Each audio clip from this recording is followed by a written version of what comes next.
Hindi short hand की practice dictation 100 शब्द प्रति मिनट गति से डिक्टेशन 5 सेकंड में शुरू होगी।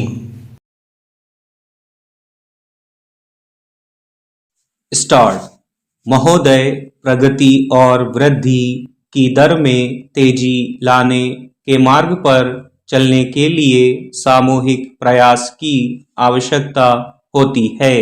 यह आवश्यक है कि सरकार प्रक्रिया संबंधी बाधाओं को दूर करे ताकि ऐसा वांछित वातावरण बन सके, उद्यम करने की भावना बढ़ सके, उसका विकास हो सके और वह पनप सके। हमने यही करने की चेष्टा की है। अब यह काम उद्यमियों का है कि पूंजी निवेश करके उत्पादन बढ़ाकर तथा अधिक कुशलता लाकर ज्यादा रोजगार पैदा करें और आय बढ़ाएं। आय बढ़ने के साथ साथ मांग बढ़ेगी और इस तरह उत्तरोत्तर वृद्धि का चक्र शुरू हो जाता है। इस तरह पूरा पिरामिड बढ़ता जाएगा। यह विचार बड़ा स्पष्ट और सरल लगता है, परंतु जब इसे हमारे जैसे विशाल आकार, जनसंख्या और सामाजिक जटिलताओं वाले देश पर लागू किया जाता है तो इसे कार्यान्वित करना अत्यंत दुष्कर कार्य हो जाता है। अब चूंकि प्रगति और वृद्धि के लिए वातावरण अधिक अनुकूल बन गया है, इसलिए अब संसाधनों का प्रश्न सामने आता है। प्रौद्योगिक गुणवत्ता, उत्पादकता और प्रतियोगिता के प्रश्न सामने आते हैं। इन प्रश्नों पर विचार करते समय हमें विदेशी कारकों की समस्या पर भी ध्यान रखना पड़ता है।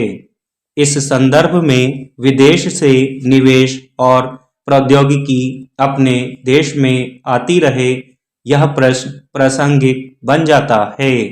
बाजार में प्रवेश मिलने का प्रश्न भी महत्वपूर्ण बन जाता है। हमें अपनी अर्थव्यवस्था को विश्व अर्थव्यवस्था के एक भाग के रूप में ही देखना चाहिए। हम एक अलग थलग द्वीप बनकर नहीं रह सकते। हमें तो स्वयं को विश्व की प्रणाली के एक भाग के रूप में ही देखना चाहिए। इसी के साथ द्वीप का भी अस्तित्व बने रहना चाहिए और राष्ट्रीय हितों की उपेक्षा नहीं की जा सकती, जिसे विश्वव्यापीकरण कहा जाता है। यह विश्व का एक भाग बनने का प्रयास मात्र है। इसके बाद ही हम शेष विश्व से यह आशा कर सकेंगे कि वह हमें हमारी आवश्यकता की चीजें प्रदान करे। मुझे विश्वास है कि ऐसा करते समय विसम्मति की कोई आवाज नहीं होगी, किंतु हम विश्वव्यापीकरण केवल उसी के लिए नहीं कर रहे, यह तो विशिष्ट रूप से भारत के लोगों के हितों को ध्यान में रखते हुए किया जाना चाहिए, क्योंकि शून्य देकर केवल शून्य ही मिलता है।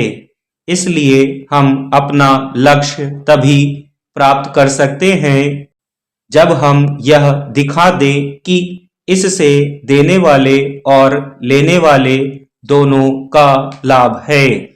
विश्व अर्थव्यवस्था आज अधिकांशतः बाजार की ताकतों के सहारे चल रही है और यदि हम इन बातों को अनदेखा कर देंगे तो इससे हमें भी भारी हानि उठानी पड़ेगी। अपने प्रयासों में हमने इस वास्तविकता को स्वीकार करने का प्रयास किया है। विश्वव्यापीकरण से हम अभिभूत नहीं हैं, परंतु हम अपनी ओर से यथार्थ को समझने की पूरी चेष्टा करते हैं।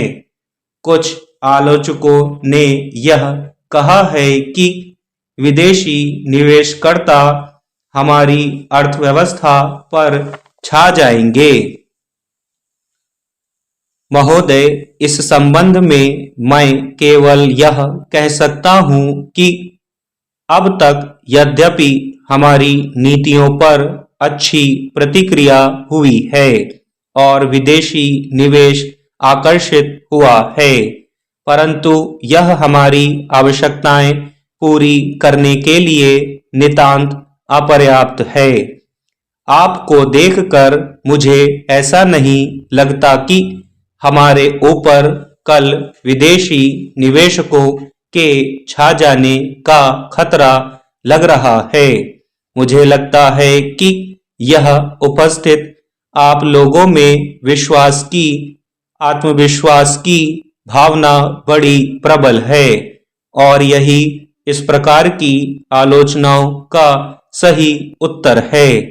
मैं विदेशी निवेश के प्रस्तावों की दो विशेषताओं को दोहराना चाहूंगा ताकि हर व्यक्ति इस बारे में आश्वस्त हो जाए कि ना तो हम पर कोई छा रहा है और ना ही हम अपना देश बेच रहे हैं। एक तो विदेशी निवेश के लगभग 90% प्रस्ताव संयुक्त उद्यमों में हैं, अर्थात भारतीय उद्यमियों की साझेदारी में हैं। दूसरे, हमने अपनी प्राथमिकता स्पष्ट शब्दों में प्रकट कर दी है कि हम निवेश आधारित संरचना वाले क्षेत्रों में और प्राथमिकता वाले अन्य उद्योगों में चाहते हैं। अभी तक जो प्रस्ताव मिले हैं उनमें से 80% से भी अधिक हमारे प्राथमिकता वाले क्षेत्रों के लिए हैं। विदेशी निवेश के लिए प्राथमिकता वाले क्षेत्रों का निर्धारण कर लिया गया है और जिन विदेशी निवेशों को स्वीकृति दी गई है उसका भी एक बहुत बड़ा भाग बिजली, पेट्रोलियम, धातुकर्म उद्योगों, रसायनों, इलेक्ट्रॉनिक्स उद्योगों, बिजली के उपस्करों आदि के लिए है। यह आशंका कि विदेशी निवेशक केवल उपभोक्ता सामानों के लिए हमारे बाजारों में पैठ करना चाहते हैं, उसका समर्थन सरकार को मिले प्रस्तावों या स्वीकृति प्राप्त प्रस्तावों से नहीं आता।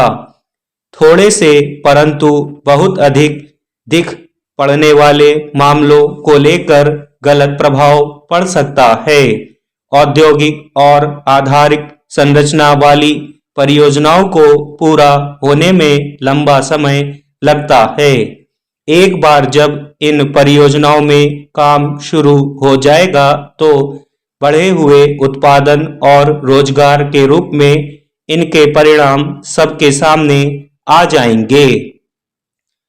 विकास कार्यों में लघु उद्योगों की गतिशील भूमिका होती है। इस क्षेत्र में लगभग 1,40,00,000 लोगों को प्रत्यक्ष रोजगार मिला हुआ है और इनमें लगभग 7,500 वस्तुओं का उत्पादन होता है।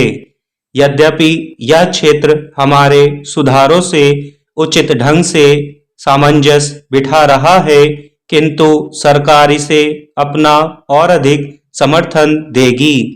इस क्षेत्र के लिए ऋण मिलने का विशेष महत्व है। 2000 और 2003 के बीच इस क्षेत्र को दिए जाने वाले ऋण में 4,000 करोड़ रुपए की वृद्धि हुई है। लघु उद्योगों को सहायता देने के लिए सरकारी क्षेत्र के बैंकों की विशेष शाखाएं खोली जा चुकी हैं और 100 नई शाखाएं निकट भविष्य में खोली जाएंगी। अलीगढ़, लुधियाना, तटवर्ती केरल और हावड़ा में लघु उद्योगों की बस्तियों में प्रौद्योगिकी को सुधारने और आधुनिकीकरण के लिए भारतीय लघु उद्योग विकास बैंक सहायता देगा। सरकार भी लघु उद्योगों की इस बात में सहायता करेगी कि वह विदेशों में स्थित ऐसी इकाइयों से संपर्क स्थापित कर सके और तदनुसार प्रगति कर सके। स्टॉप।